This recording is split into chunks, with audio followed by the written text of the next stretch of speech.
Hello and welcome back. Today I want to start off talking about inductions, and I'm going to go from the most invasive, gentle encouragement inductions to the most encouragement.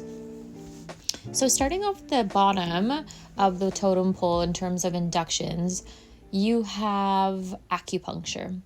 Acupuncture is a great way to help soften and ripen the cervix, and it will give it a gentle encouragement if your body is ready. It's been used for thousands of years, and I am definitely going to be somebody who uses acupuncture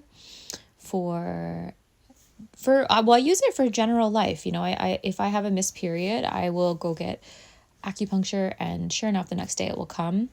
So it's really great and gentle in encouraging it. I've actually done acupressure on a client who had a breech baby, and her baby turned that day and she gave birth that evening. So that was amazing. And I experienced that when I was just becoming a doula. We had a client come into the doula clinic in school, and she was 4 centimeters dilated already, and she had acupressure so not even acupuncture, just acupressure for an hour, and her baby was breech, and the baby did turn, and she gave birth that evening. So what a beautiful success story, right? It won't hurt you. There's no negative side effects, so it's always worth trying if you're looking to do a more natural route. The next step of induction that's commonly offered is a stretch and sweep. And you have to be already quite soft in your cervix and be 1 to 2 centimeters dilated for you to even get one.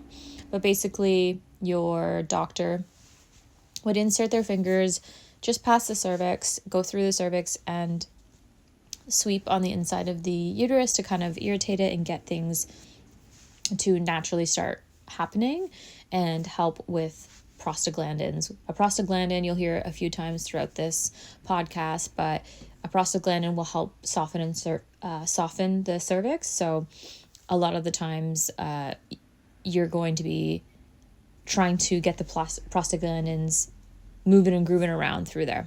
A fun fact, semen is also a prostaglandin.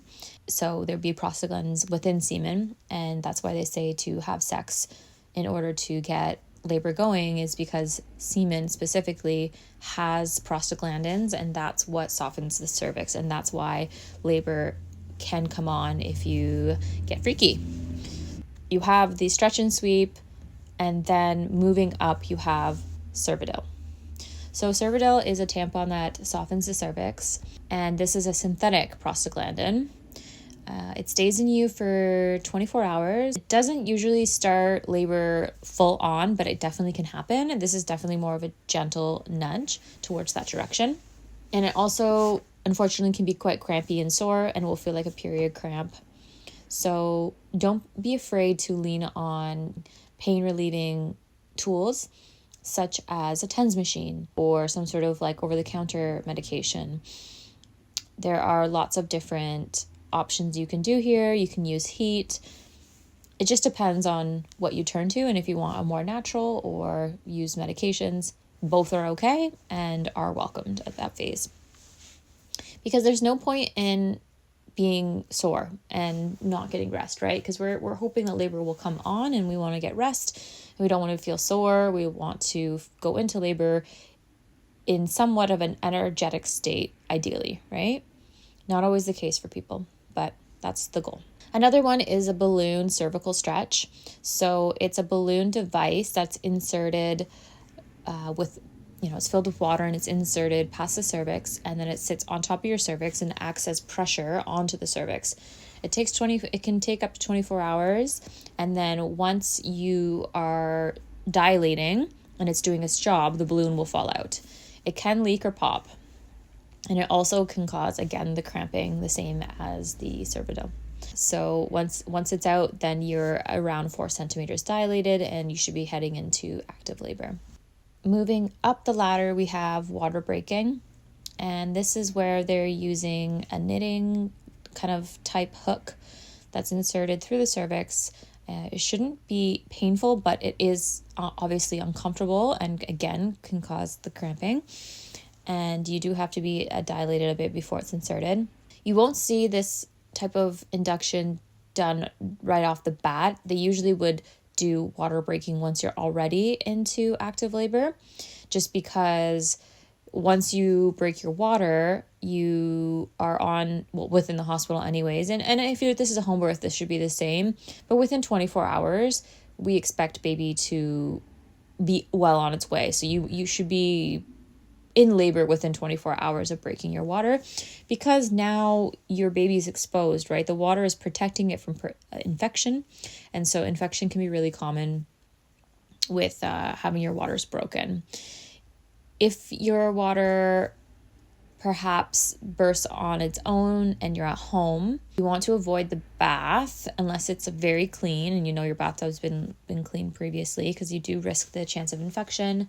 You can stay at home. Obviously, if your water breaks and you're planning on going to the hospital, you can still stay at home, but it is recommended to head in, because usually when you break your water, or if it's broken for you, labor usually does start, but not always, right? So sometimes there are things that can stall labor depending on how baby's doing, depending on their position, and that kind of thing. So if there is any kind of green fluid in the water or brown, that's meconium and the baby has pooped, and you want to transfer in if you're having a home birth, because this means that the baby's now at risk of getting meconium in the lungs, and it's really not good for the baby. So absolutely, that would be considered emergency, and please transfer into the hospital so that you can be treated properly and baby is going to be out soon, because we don't want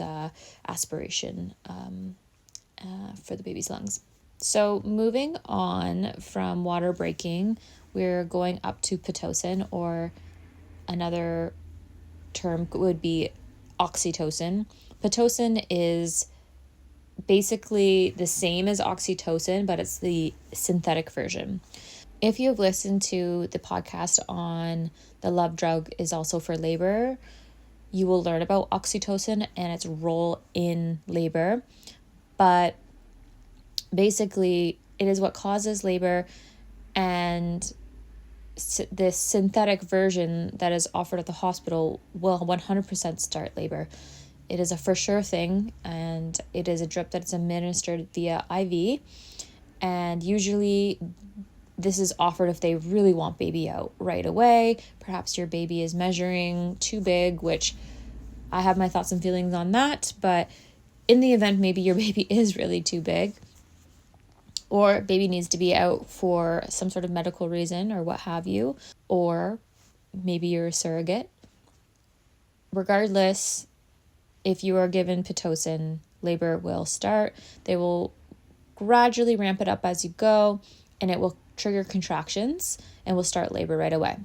It usually causes more painful contractions as your body hasn't released its natural painkillers such as endorphins and natural oxytocin. And this will obviously increase your risk of epidural, and is very often seen. The Pitocin and epidurals are often paired together, as the contractions are just a lot more intense and hard to deal with. But definitely people do give birth without epidurals on Pitocin, and hats off to them, honestly. You will need to be monitored, and you will have an IV. And if you aren't a super big fan of IVs, you can ask them to place it on an area that won't get caught on anything, so you can move around and be a little bit more free in the room. So yeah, there's lots of information I have on the different types of inductions. If you are a more natural person, I would start with using, like, if you were able to have sex and it's safe to. I understand some pregnancies don't always allow that, but if you can, that's a great start. Using acupuncture. And then I know you guys have probably heard about raspberry leaf tea. lots of women use it and will drink it leading up to it. And you actually can put it on ice with some honey and lemon, and it can make a really nice labor aid for birth and it leading up to. Especially in the summer months, it's really nice to have cold tea. And then there also are some chiro adjustments that people have tried. Obviously, I've never tried it, but there are some chiros that can help. I think it's something maneuver. I forget the name, but some people swear by it. So that's always an option for you as well. Alrighty, I think that's it for today, and we'll connect on the next episode.